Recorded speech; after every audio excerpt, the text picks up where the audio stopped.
Cord. So choose to unmute yourself and then just answer the question however you'd like. But what is one of your favorite smells? So I'll go. I think cinnamon is my favorite smell. I think even any time of year. Yeah, especially this time though. It's starting to get into cinnamon season. So you're Yep. feeling good, Lena Marie. Yep. Awesome. Hi, Trina. Thanks for joining. We just started our intro question, which is what is one of your favorite smells? Lilacs blooming is one of mine. What was it, Maureen? Oh, lilacs blooming, you said. The flower, right? Okay. Great. Brilliant. I like fresh cut grass. Fresh cut grass. Okay. Does it have to be at the baseball park, the baseball diamond, or just anywhere? Anywhere. All right. Sounds good, Aaron. I'm gonna go with coffee, especially in the morning, but always usually. Yeah, that's a good smell for sure. I love that one. Can't get enough coffee, especially as a school leader, right? I like eucalyptus. Eucalyptus. That makes me think of like a nice, clean, fresh scent. Thank you, Mindy. I'm going to say pumpkin. Pumpkin. Oh, this is your season too. You and Lena Marie, cinnamon and pumpkin. All right. I'd probably say bonfires, and this time of the year, favorite, and then aloe during any other time that's not fall or winter. Okay. So bonfires now, weather's getting a little cooler, and then aloe any other time. Thanks, Lauren.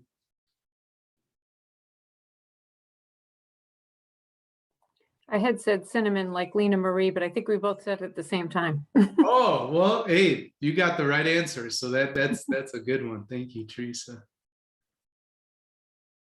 Trina, do you have a favorite smell? So I put in the chat. Oh, I missed it. Sorry. That's okay. I must be missing my grandkids. I put baby skin. I don't know. I mean, I've had babies in the family, but maybe I haven't noticed. Maybe it's like puppy breath or something like that. like right out of the oven type of cookies, puppies and babies. The one that I was thinking about when I wrote that question was, and it might sound weird, but like onions and garlic, because that means like a masterpiece is going down in the kitchen, right? And that's just like sort of the base, the base of flavoring for a lot of stuff that we use in our house. But that's what I was going to share today. So, here's my buddy Mitch. I have to ask him this question. I bet he might say something like beer, or he's really into gardening. So he might pick something from his garden. We'll see. Now the suspense is killing us because, all right, he just connected. Mitch, I have a question. Everybody's gone, so I'm putting you on the spot. Okay. Everybody just shared what one of their favorite smells is. And so for you, what is one of your favorite smells in the whole wide world? Wow. Hi, everybody. The smell of walking through the forest after it's just rained. I should have known that too. Like hiking and getting outdoors. That's right. Cool. Yeah. Good to see you, Mitch. Bill, do you want to take a shot at that too? Sure. How about walking up, not at low tide, at high tide, I think, walking up to the ocean, coming down on a jetty or on the rocks. Yeah. Get that nice burst of salt. Yeah. Bill's our resident fisherman, so anything with water, Bill's all in on that. So cool. All right, that was great. Thank you for sharing those favorite smells. What I want to transition to, we're going to get to discussing the book, but I want to do one like sort of mini activity here. It's going to be a mindfulness moment. So everybody participate except Lauren. Lauren, keep your eyes open. Do not close your eyes. You're driving, all right? For everybody else, however you're comfortable, camera on, camera off, doesn't matter to me. Eyes open, eyes closed, whatever you want. But I'm going to invite you to take like a minute or so. Let me start a countdown in terms of just paying attention to your breath. And it's going to be a bit of a guided meditation because I just want to point out a few things. And there's a reason why we're doing this. Okay. So I just invite you, yes, camera on, camera off, eyes open, eyes closed, whatever you're doing though, take some deep breaths starting now. Maybe you've taken one deep breath. Now we're getting into the second. Just checking in with ourselves and probably into the third breath at this point. And I want to invite you to think about the best thing that happened today. What was the best thing that happened today? And I want you to notice as you're thinking about it, there's nothing you can do to keep that best thing here with you forever, right? No matter how hard you try, it's gonna go away. And I want you to flip gears a little bit and imagine the most challenging part of the day. And again, even though that was a difficult experience, it will not continue to cause you trouble or haunt you day after day. It too will dissipate no matter how difficult that thing was. And now in the last 30 seconds, and we'll be done, I just want you to pay attention what's going on within your mind. Notice how your mind jumps from one idea to the next, and then the next. And these thoughts, they don't really last forever. If one does stick around, and maybe if it's challenging, just label it. You know, maybe that's worry there. That's anger over here. Or that's frustration. Or for me, it might be planning. I'm always planning, making plans for goals. And notice what happens when you label that thing. And take one last big, deep breath and come back fully in about 3, 2, and 1. All right.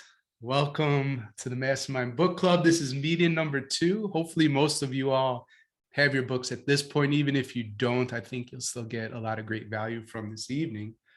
The next very quick mini activity, and then it's discussion of the book.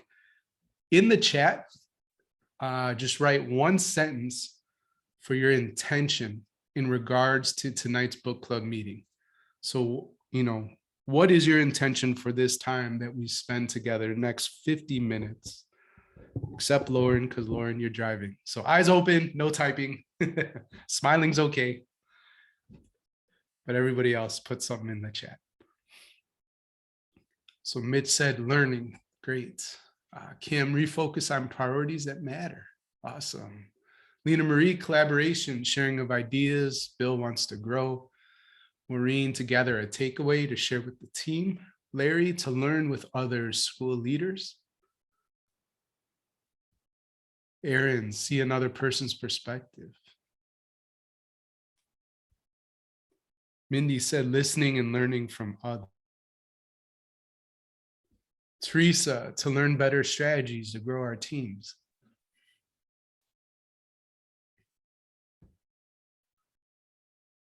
Maybe that was everybody. Okay, brilliant. So part of what we read in the introduction had this idea, and I'm gonna mess up the pronunciation, I'm sure of it, but it's a Japanese term that I learned from Priya Parker. If somebody knows how to pronounce this correctly, please tell me. But the way it's written, it looks like Ichigo, Ichi-e. And I might be pronouncing it wrong, like I said. But my question to you is, what does it take for you to be fully present? And connecting some dots, that's why we did a mindfulness moment in the beginning here. Or what we put in the chat too, it's powerful just setting intentions. Like, what do you want to get out of this time that we share together? That helps you experience the present moment. So I'm just curious for all of you, what does it take for you to be fully present within some kind of experience? Feel free to take yourself off mute whenever you'd like to share. And those that know me from the mastermind, I am the king of wait time and I will not break.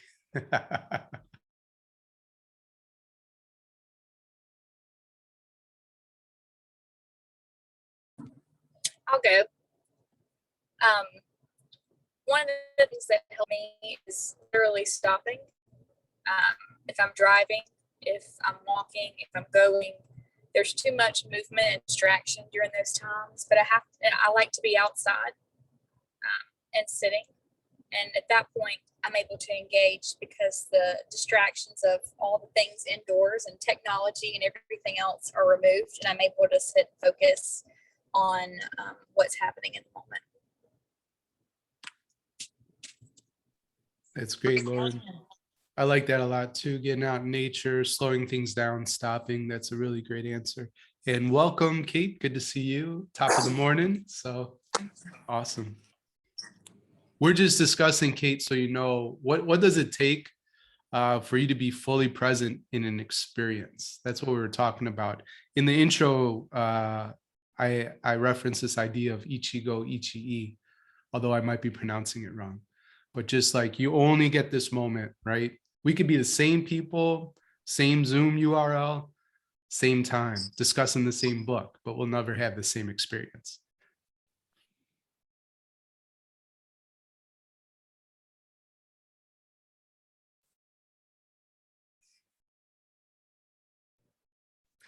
I think like Lauren said, like the disconnect, like I've got to like turn my phone away. Like if I want to be with my girls at night when we get home for that hour before dinner, I just leave it alone. I don't even touch it. It stays in my purse. It stays in the car. It's not coming anywhere near us. Otherwise, I'll constantly, just out of habit, be reaching for it to check, oh, did that person respond? Oh, did I respond? So it's almost like that. I have to disconnect in order to connect with what I'm doing. I love that. It honors your family so much too, just to keep it away, you know, even for a time, right? It's kind of wild that we have to say that, have boundaries for this technology, but it has a lot of power over us. I've been trying to keep the devices in this office, right? So that when I leave, go downstairs, you know, not constantly plugged in. I think, you know, God knows it's not easy. I think it's not easy just given the jobs, given the circumstances, given where we are. But one of the things is just that sort of that constant intention and using sort of self-talk. I mean, I'm classic to literally be in a conversation with somebody and you know, that sort of, you know, to use the analogy from Inside Out, it's like that one, you know, character, I'm not sure which one is like trying to chat me and like talk me off. Like, Larry, stop thinking about that. You're supposed to be in this conversation. You're supposed to be, you know, it's supposed to be happening now. So I think sort of just, and it, again, I'm not saying it's easy, but I think having that intention and being strategic and knowing that when you're in a conversation or when you're in, you know, something such as this is how I'm going to spend the next hour, and saying that to yourself. So I guess a lot of self-talk in addition to trying to, you know, put the electronics away and stuff. That's good. That's good, Larry. I'm curious, have you ever shared with somebody too that, hey, I just was lost in my thoughts for a moment? Because I've even had, you know, like one-on-one conversations, and I realized, oh, I'm totally not paying attention. I'll say, I'm so sorry, right, Larry? Like, can you repeat that? Because I just went time traveling somewhere else and I totally disengaged. And I want to be an active listener. I think I just did that with my wife a few minutes ago before I came on. It could have happened. I'm not sure. Now we all want to know, what was her response? I want to add something to Larry's comment. Many times we just go. But we don't, I don't know for you all, but whenever I'm going, I never take moments in between my daily meetings and times and interactions with other people. And usually I'm sprinting to the next one because I'm late from going over on the other. But if I just take a few minutes, whether it's in my car or walking down the hallway, I'm able to forget, kind of wrap up my thoughts from the previous meeting and step into the next one. But I have to have that time to separate the two instances, or they will bleed together, or I will have that constant monologue in my head, repeating the things from the previous meeting, or even the things that are coming up next. Yeah, I call that a buffer block, Lauren. And in 2019, we read a book in here called Emotional Intelligence 2.0. It's one of my favorites, so I'm sure I'll reference it all the time. I've actually been working on a workshop because I'm doing a keynote in Utah for 300 leaders, and then I'm gonna do a workshop for them on self-awareness and a special VIP dinner. So yeah, the book is like literally right here, along with Mastermind. And so that's basically the content for the two different talks. It's on self-awareness. But my connection to what Lauren's saying is that for all of us, like emotional intelligence, you can grow, right? Growth mindset. And that's really important for me to communicate because self-management was my lowest score, right? It's out of 100, I scored a 67. I sucked. And the way that would express itself is shorter fuse, you know, even if it didn't come out within relationships, like on the inside, beating myself up. In negative self-talk, you know, Larry, so that kind of thing. And one of the activities you can do to have better self-management is what Lauren just mentioned, having buffers, right? It's silly, right? Often we have meetings scheduled after meeting after meeting. Give yourself just a little bit margin. Catch your breath, right? You might need a little rest break. You might need fuel. So water or food or whatever, stretch. But the point is, do that and you will be more effective going from meeting to meeting. Now, if you get a lot stacked on your calendar, if you are facilitating the meetings, because a lot of you are leading your schools, just cut the meeting a little bit short, right? So it doesn't have to be the full hour. It could be 45 minutes or 30, and then you've bought yourself a little bit of buffer. So yeah, thanks for that, Lauren. Anybody else with a different idea in terms of presence? So it's interesting. I was thinking actually opposite of Larry, in that I'm most in the moment and most present in the moment when my mind is still. Not when the voices inside my mind are rattling. And what I find is that I'm most distracted when I have meeting after meeting because I'm still replaying what happened in the last one and thinking about the next one. So if I can find a way to quiet my mind, I'm much better and much more apt to be able to, you know, embrace the moment and be in the moment. Thanks, I feel like for me too, sometimes you get so much thrown at you in a day, trying to prioritize, you know, what do I need to do right now? And right now, this is my primary focus. I have to give this all my attention and know that some other things are going to be okay to do tomorrow. So that kind of helps me. And, you know, you can see all the books in the behind me. I love to read, and everyone says, you know, you should try audiobooks because you get so much more reading done. And I can't even get to that point because I feel like I have to just be in that moment and in that zone. And I've been trying to listen to a podcast with my team. And I tried doing housework the other day with it on the radio, and I'm like, this isn't working. I have to sit down and like listen to absorb it. So, and I don't know if that comes a little bit from the style learners that we all are, because I feel like I need something physical too. I can relate. It's hard for me to actually like deeply engage and soak in like the big ideas if I'm not reading it, annotating, you know, writing in the margins and that kind of thing. I like audiobooks for like entertainment, you know what I mean? And I want to learn from the only exception to my rule is I want to learn from awesome leaders. So I have a hard time reading biographies, but I can listen to them. So that's the one exception. So probably because they're just so they're usually this big, right? Here's a normal size book. Biographies are like that. And it's like, man, how do you get through it? For me, there's listening to you all, kind of synthesizing it. Well, first of all, this idea of a buffer makes me think of our students, and are we giving them that same moment to digest and reflect before they're on to the next either activity or class or part of the school day?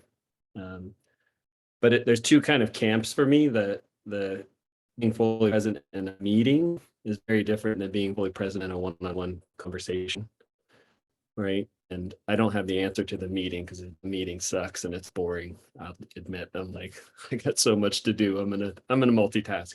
But I found for myself that being present in a one-on-one call, Zoom or in person or phone call or whatever, if I just pause before and make a commitment to really understand if it's that type of call, like what's the person I'm talking to's goals or intentions, and that whatever I have planned, whatever I'm working on, but like that's all secondary right now. I just want to be present with this person and try to hear them.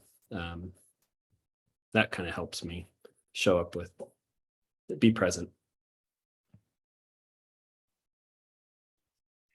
Thanks, Mitch. I saw Teresa put in the chat, having the high priority and time crunch. So is it like the deadline and the stakes being high? Is that what motivates you there? Yeah, I'm one of those people that I think about things and process things for a long time, but it's not until okay, now this all needs to come together that I can kind of bring everything into focus and give it my full attention and go from there. Got it.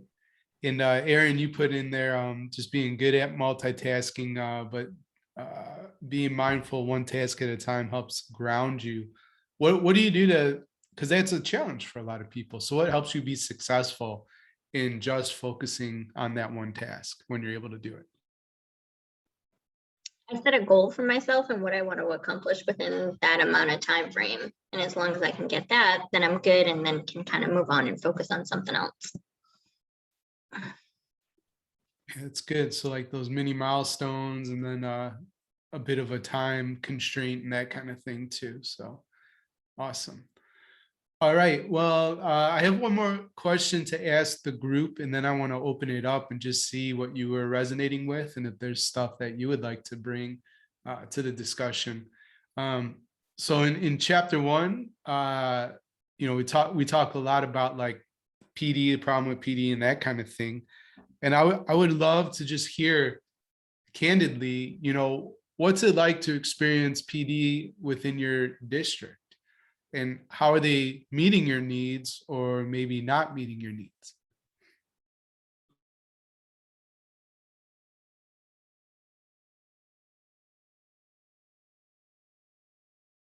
That was one of the reflection questions too on page 46, basically. Danny, this is giving me pause because we have a micro school. So we have 10 teachers total, and we do such a great job of relationship building and connecting and starting with a common question like you had today. But what we haven't done is really found a way to personalize and make sure everybody's goals are clarified and met. So I feel like it's not cookie cutter, but it's not, I'm really hoping that I'll be learning more in here because I want it to be more without adding more pressure to them. Like reading a book right now, I think our teachers would mutiny. They're feeling so wiped out this school year. But yeah, I just feel like there's more. I know we can do better. We're doing fine, but I know we can do better. So I'm excited to be in this group. Thanks, Morgan.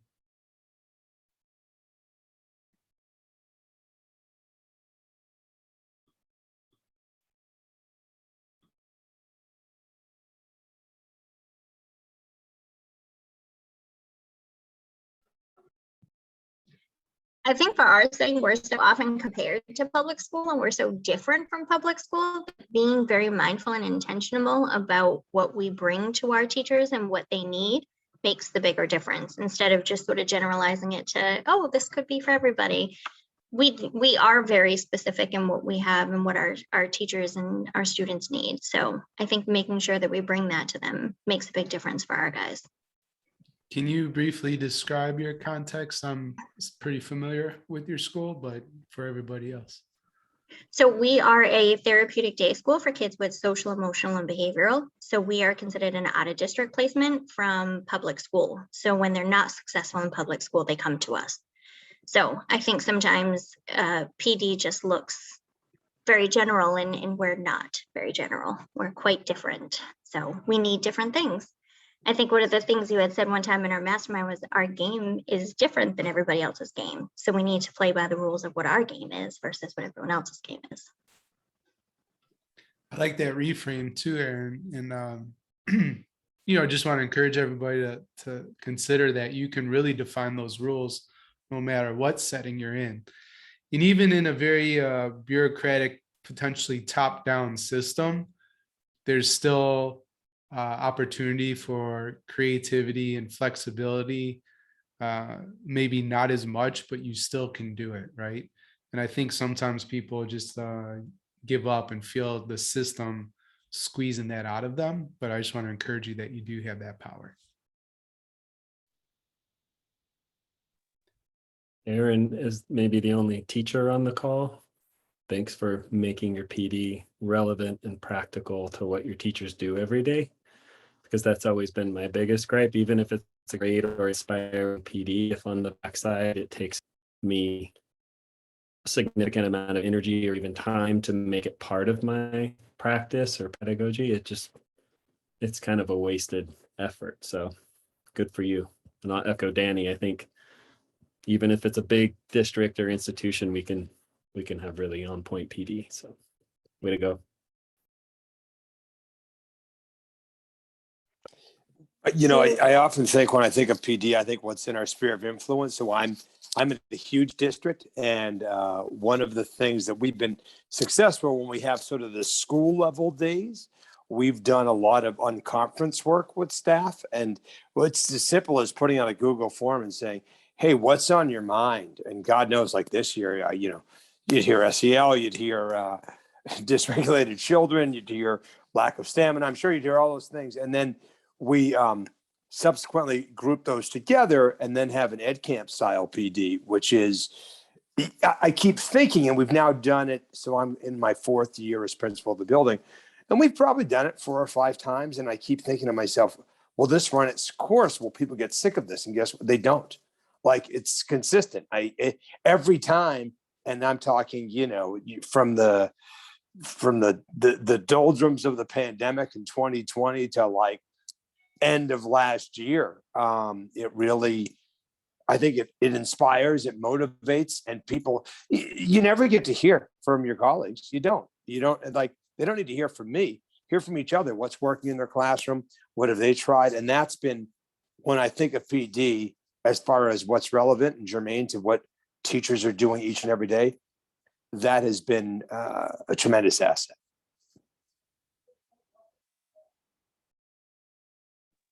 Yeah, anytime you could transfer over that power, right? Like, what a gift to your faculty. I know as a teacher myself, the first time I experienced it, it felt really different.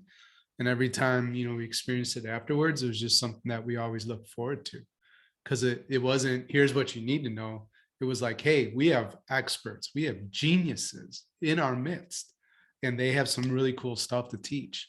And so it's like, oh, wow, I can learn this great thing from my peer. What a gift.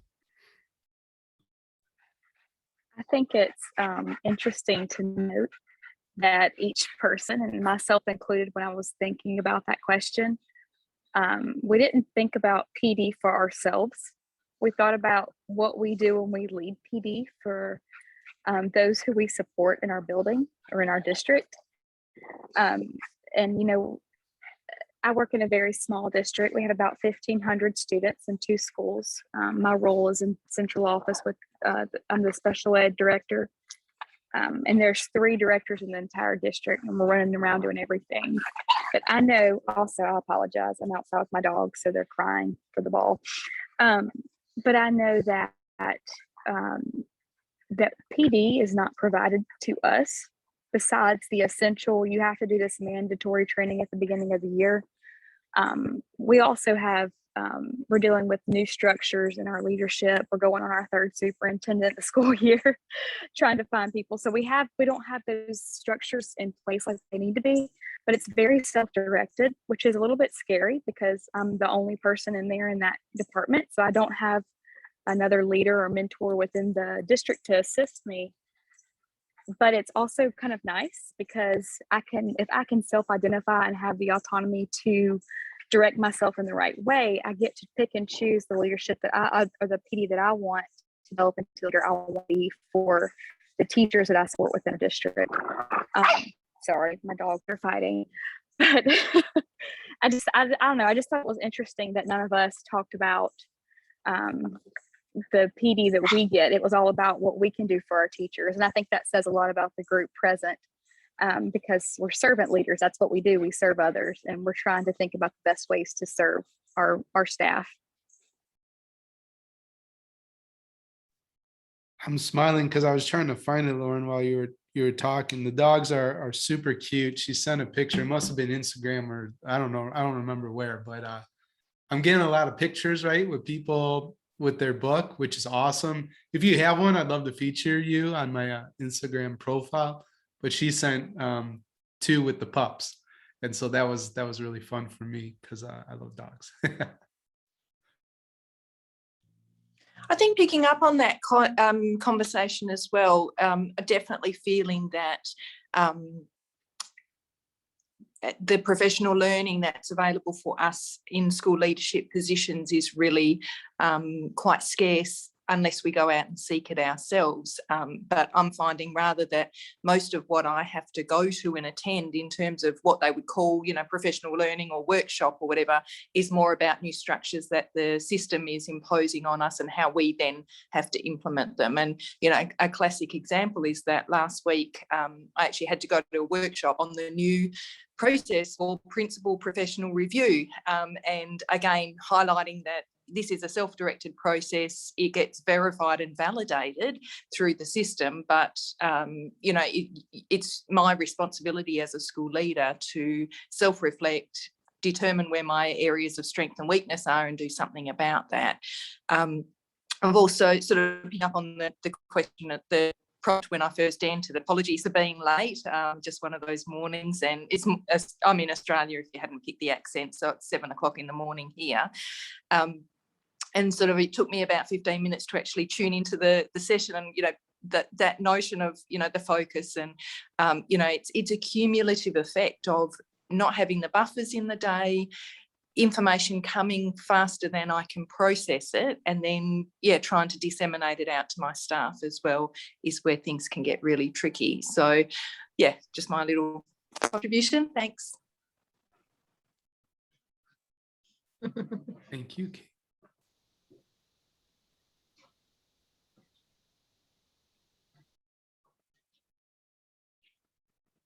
Brilliant. Well, thank you, everyone, for sharing on those ideas. I am happy to throw more questions out, but I think one thing that I'm very interested in, and I'd love for this to be an organic process, but I know some people have been digging in, and maybe annotating the book and that kind of thing. I'm curious what has been standing out to you from the introduction or chapter 1. What would you want to discuss as a community, or what are you resonating with, and that kind of thing?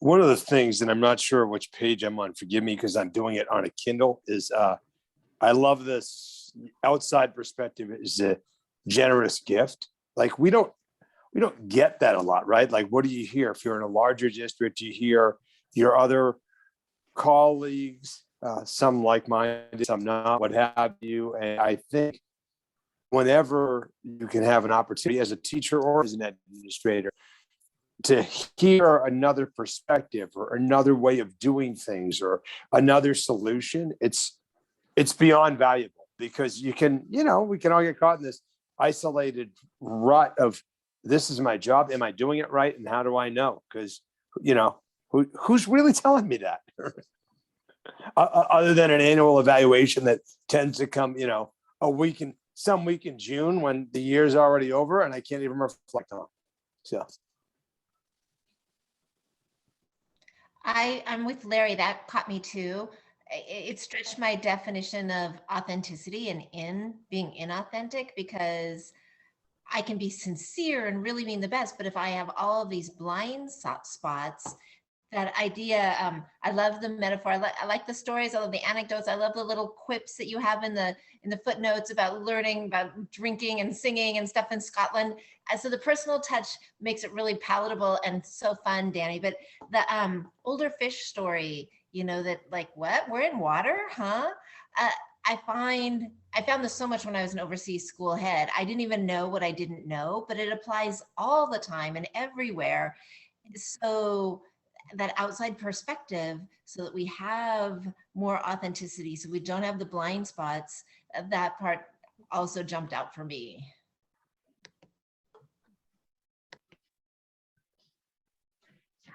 Thanks for sharing that, Larry and Maureen.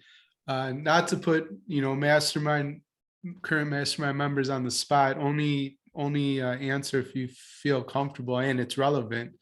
I'm curious though. So Aaron, Lena Marie, and Mitch, I think, and Bill. Okay. In your experience in the mastermind, can you think of a time where you used to maybe potentially struggle with something that was a blind spot and now it's less so? I'm not sure, but I think that would kind of connect to what Larry and Maureen were saying. And Lena Marie, I know you've been in there just a little bit, so you don't have the same type of history that the other three do.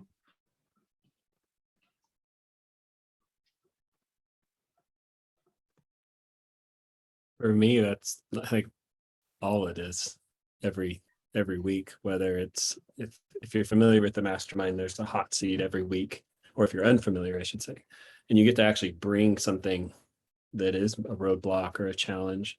But it doesn't matter if you're on the hot seat or not. There's a takeaway and an aha and epiphany like every week. And Danny, I'll have to think of like one specific, but it's that every week.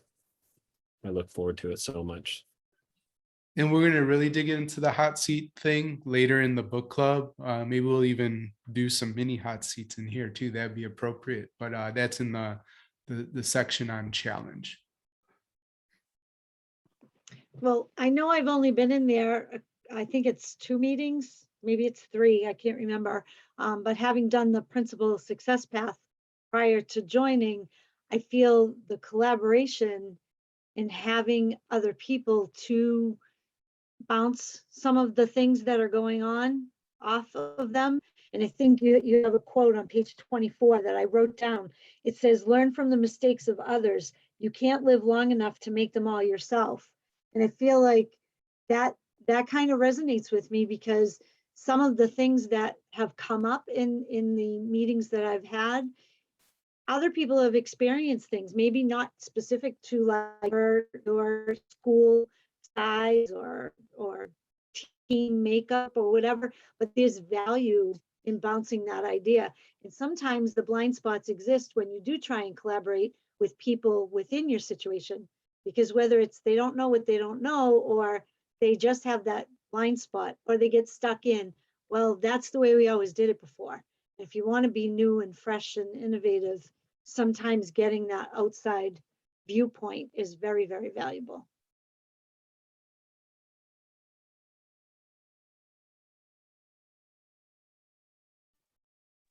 Thanks, Lena Marie. I was just going to talk about win of the week real quick. I like that process of stopping and thinking about, hey, instead of what went wrong this week, let's focus on something that went really well this week. Let's focus on something that I really connected with, something I really landed, a meeting that went really well, a problem I was able to bring to a great resolution. And rather than kind of getting tumbled around in what may have been the challenges of the week, I think it's important to stop and take a look at something that landed well. I'll piggyback on that. It's also fun in community because these are people that you're working and serving with, and you know their pain points and yours, and so to hear these victories and celebrations, especially if you've been it, over the months or years, it's I echo that. It's a high point of my week for sure.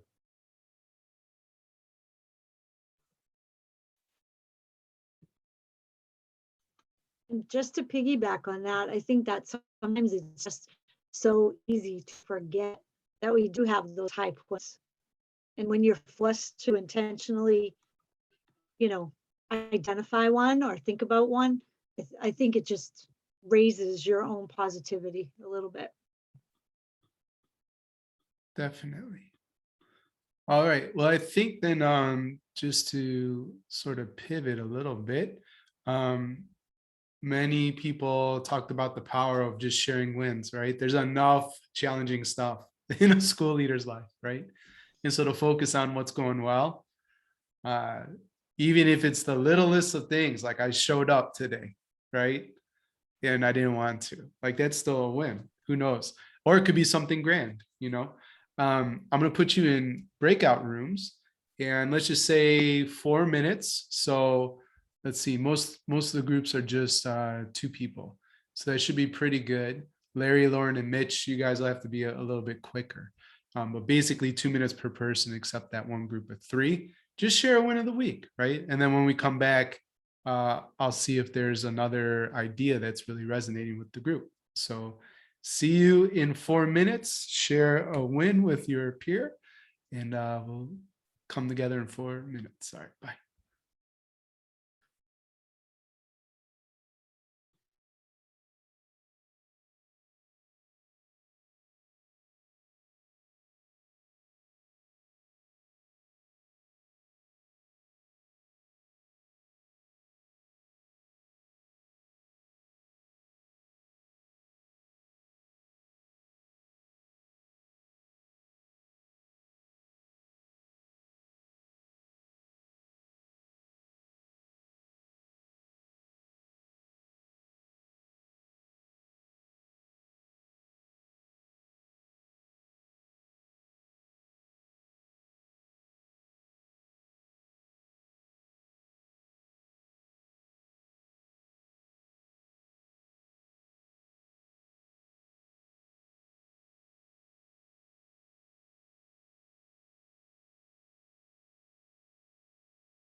All right, welcome back. Seeing smiles, so that must the magic worked, right? Sharing the wins works. Not even close to enough time, Danny. Not even like remotely close. Okay, we'll put it in the suggestions box, okay? And we'll try to do better next time.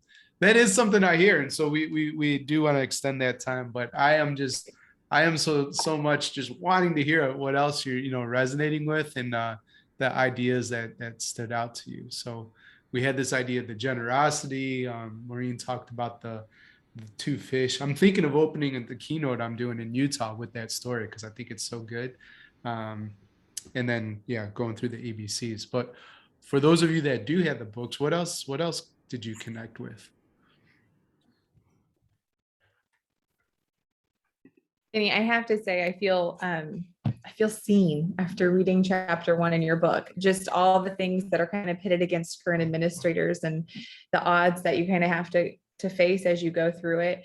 I underline a few things, but the one that I just keep coming back to tonight and today as I was going through my day is at the very top of page 42. If everything is a priority, nothing is. Because man, in everybody's eyes, there's a different fire that my mind needs to be taking care of this second, and just figuring out truly what I do need to take care of. Yeah, thanks for that, Kim. The next line too is powerful, right? Like one path to higher performance is actually doing more of less, you know? And I don't understand. I mean, I've only known the school industry, right? And now I'm doing my own thing, supporting school leaders. But I read a lot about effective organizations and culture and driving results and all this kind of stuff. And everybody seems to know it, like this is common sense, but not common practice. You can't keep adding to the plate, right? If you add to the plate, something has to come off. But education seems like they haven't gotten the memo on that one yet. Some districts have, but most is not even close. Now I wonder why that is such a thing. I don't have an answer, but we've identified a root issue, right? One thing I think too that school leaders don't necessarily realize, you know, as a high performer, a lot of times you want to turn in your A++ work, you know, right?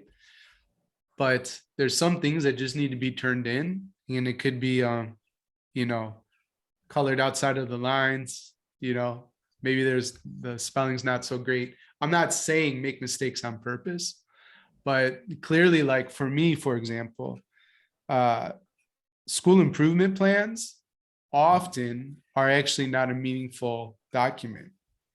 Seriously. Some schools it actually does guide the work. That's a beautiful thing if it really does. But for a lot of places, it's honestly just a compliance thing, right? And it has nothing to do, it's not even reflective of what is actually happening within the building, what people really care about, including the parents and most importantly, the students. And so in my view, why spend hours and weeks and months crafting a plan that nobody is even going to look at? Maybe not even in the state level. Like they're just going to get an email saying Mitch's school didn't turn theirs in, fire everybody, right? Like that's the message. But if you turn it in, it's like, okay. And you'll get this later in the book. I riff on this idea of agreements versus expectations. That's illustrating one of the reasons expectations actually don't work.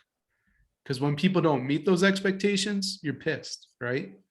And when people do meet them, you're ambivalent. And both are not good results, you know? And so we'll definitely dive into that later on.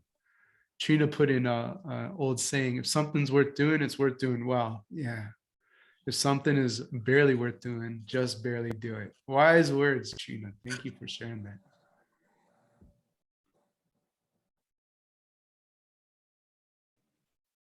Danny, I really like the reflection questions at the end of the chapter. They're quick, but they're very thoughtful. So it doesn't take a whole lot of time to answer the questions, but when you get the answers to them, they're meaningful. Was there one that really stood out to you, or you're saying, thank you for that was very kind of you to say. I'm just curious, was there one that really stood out to you? I really like the last one. Are you bringing your full self to work? And to what extent are you able to ignore being the leader you think others want you to be in order to be the authentic leadership yourself? I think that we oftentimes think of everybody else before we think of ourselves. So I like that it gives you pause to just kind of think within yourself. Yeah. Thanks, Erin. Maybe we can chat on that one just a little bit more. I think that's actually, so that one's at the end of chapter 1, I think. So, yeah. Are you bringing your full self to work? To what extent are you able to ignore being the leader you think others want you to be in order to be your authentic leadership self?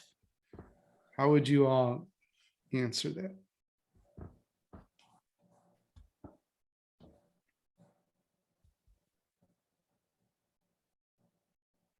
This isn't the I'll reflect. question club, by the way. Sorry, go ahead, Teresa. I was going to say, I'll reflect on that a little bit, going back about 15 years when I first became an administrator. And I had another administrator that I worked with who was kind of trying to pressure me to take a different approach in my leadership. And my response, and this resonates with me, was I can't change who I am to be a leader. They chose me in this position because of who I am. So I have to be true to myself in order to be a good leader. I can't adopt somebody else's way of doing that. So, and I recently gave that advice to somebody else too. And I said, you don't change who you are to be this leader. You have to be who you are. And that's what you bring to the table. And you have to reflect on that and continue that, or you're not going to be able to live with yourself. Or you're not going to be able to continue to be a leader. So that your question, I don't have the book, but that really did resonate with me, that question as well, when it was read. Way to find the courage, right? To stick to and live in alignment with your values and who you are as a leader, right? Every time I've tried to be somebody else, whether, pressured to do that, or I just thought, whoa, this person has it figured out, it always ends up in failure because it's not me, Doesn't mean you can't learn from other people and try to adopt and massage, their approach. But if you try to be that person, it won't work out.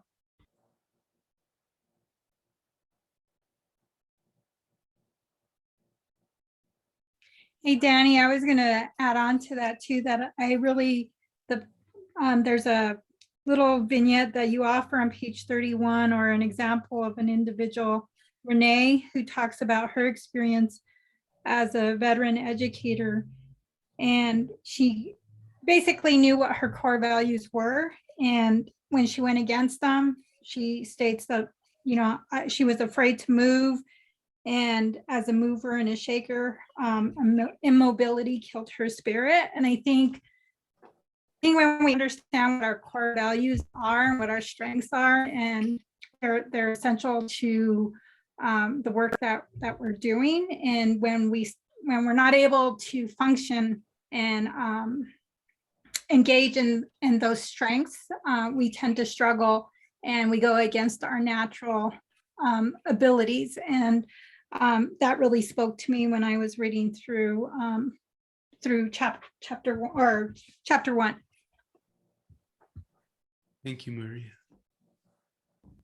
Anybody else with just a last thought, and then we'll close like we usually do, which is your number one insight, and then a family photo. Did we do a family photo last week? I may have forgotten to do that. I'm thinking we did not. Okay, cool. I'll introduce that. It's very important.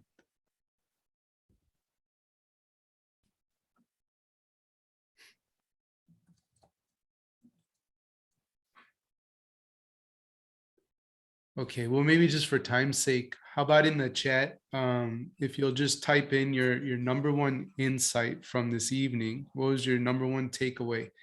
Hey, I'm putting also I'm putting a link in the chat, so feel free to grab that. Only if you're on Facebook.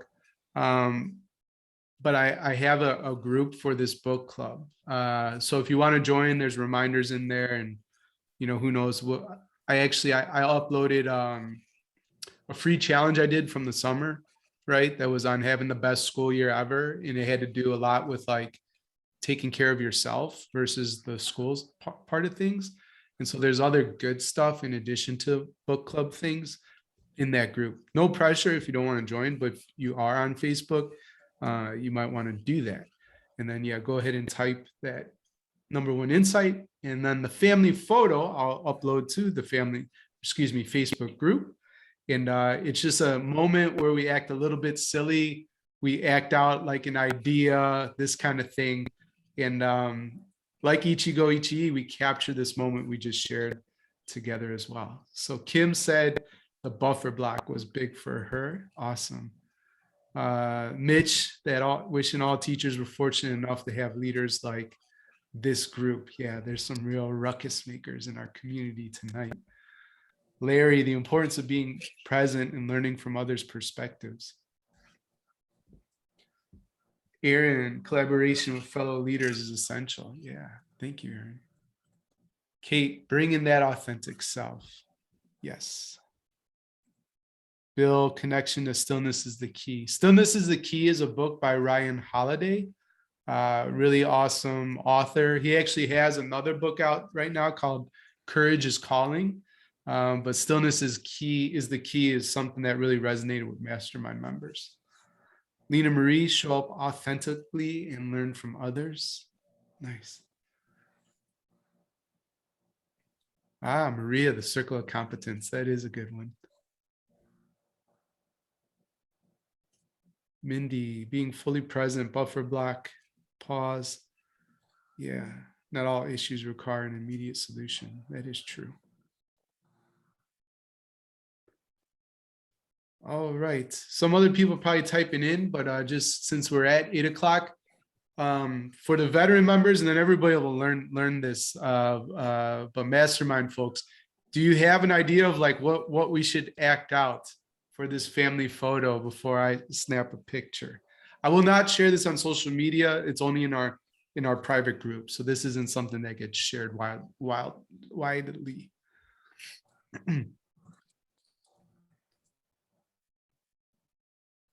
Yeah, okay, Bill, that's good. Of course, from the fisherman, okay? All right, so here's what I want you to do. You can pretend you're one of the two younger fish swimming through water, and the older fish comes by and is like, you're in water, and you're like, what's water?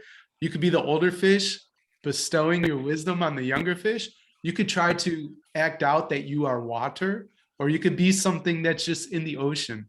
That's totally up to you. So think about what you're gonna do. And now, do you got it? For the Lauren has props. I love it. Okay, for the next 5 seconds, hold that pose. I'm gonna be a fish myself.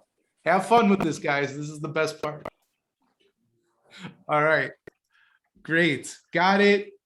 What a good looking group. You all look amazing. Cool. So I'll put that in the Facebook group. Join if you'd like. And otherwise, see you next week. Thanks for your time. Bye for now, and keep making a ruckus.